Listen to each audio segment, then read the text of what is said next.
Alright, we got the carburetors off this 1982 Yamaha XJ550 Maxim. And we just wanted to kind of show you, they definitely need gone through, but they'd be a good core. And the reason I say they would be a good core is there's nothing busted in them.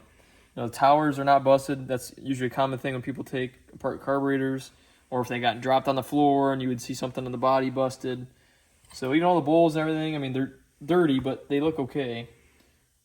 I think it's definitely something to work with. All the slides came out nice, so that was good. We are missing a few parts though, so they are for parts only.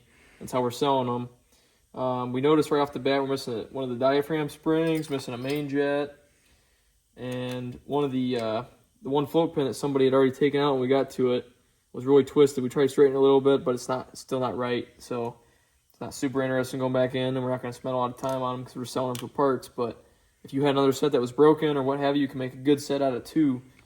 But looking at them, obviously they're dirty, and we'll give them a little bit of a cleanup. But I don't see anything broken or busted, so that's a really good sign. Something you can work with. And we also have, like, I'm not sure if you call this like a beauty ring or something. And, here would be your idle adjustment on there for the slides. So that's what we have, and just want to kind of show you. They were pretty decent shape overall, and definitely something you can work with. So we will be putting them back together.